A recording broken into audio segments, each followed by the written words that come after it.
বিসমিল্লাহির রহমানির রহিম।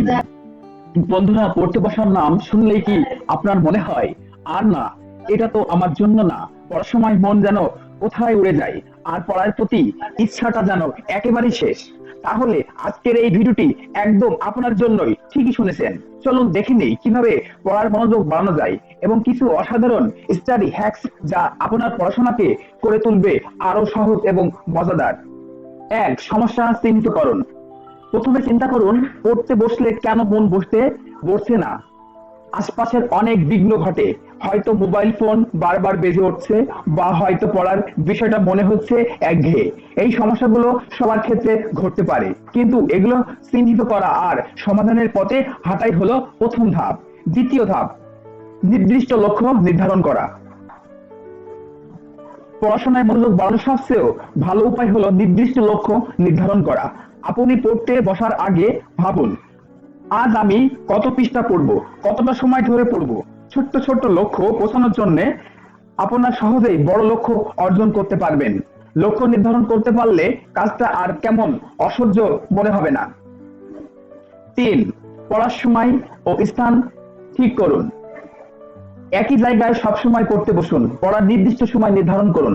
আমাদের মস্তিষ্কের একটা অভ্যাস আছে, সেটা হলো নির্দিষ্ট সময়ে নির্দিষ্ট কাজের জন্য নিজেকে প্রস্তুত করা। প্রতিদিন একই সময়ে পড়তে বসার অভ্যাস গড়ে তুলুন এবং আশপাশের সব বিঘ্ন দূর করুন। চার, ছোট্ট বিরতি নিন। একটানা পড়ার চেয়ে ব্রেক নেওয়ার অনেক কার্যকারী। এক্ষেত্রে খুবই ভালো কাজ করে 25 মিনিট মনোযোগ দিয়ে পড়ুন, তারপরে 5 মিনিট বিরতি নিন। এভাবে চালিয়ে যেতে থাকলে আপনি ক্লান্তি অনুভব করবেন না, পড়ার মনোযোগ আরো বাড়বে। সর্বোচ্চ 45 মিনিট। 5, সঠিক খাদ্যাভ্যাস এবং পর্যাপ্ত ঘুম। মনোযোগ ধরে রাখতে হলে স্বাস্থ্যকর খাবার খাওয়া আর পর্যাপ্ত ঘুমানোর খুবই জরুরি। জাঙ্ক ফুড, বেশি চা বা কফি পড়ার সময় এড়িয়ে চলুন। স্বাস্থ্যকর খাবার, পানি খাওয়া এবং পর্যাপ্ত ঘুম আপনার মস্তিষ্ককে সহজে সতেজ রাখবে এবং মনোযোগ বাড়াতে সাহায্য করবে। 6, নিজেকে পুরস্কার করুন। 6, নিজেকে পুরস্কৃত করুন।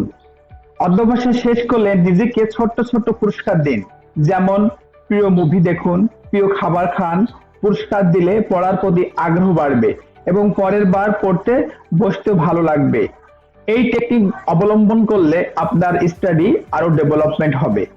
প্রিয় বন্ধুরা, আরো যদি আপনার এই ধরনের টিপস পেতে চান, তাহলে পড়াশোনায় আরো কিছু ইনফরমেশন নিয়ে আপনি পড়ায় মনোযোগ বাড়াতে পারবেন। বন্ধুরা, পড়াশোনার প্রতি অনীহা কাটিয়ে উঠতে হলে দরকার শুধু একটা মনোযোগ আর একটু নিয়মিত অনুশীলন। এই স্টাডি হ্যাকস গুলো আপনার নতুন ভাবে অনুপ্রাণিত করবে। যদি ভিডিওটি ভালো লাগে থাকে, তাহলে লাইক, শেয়ার আর সাবস্ক্রাইব করতে ভুলবেন না। নতুন নতুন বিষয় নিয়ে আবারও হাজির হব পরের ভিডিওতে। সবাই ভালো থাকবেন, পড়াশোনায় মনোযোগ দিবেন আর সামনে এগিয়ে যাবেন ইনশাল্লাহ।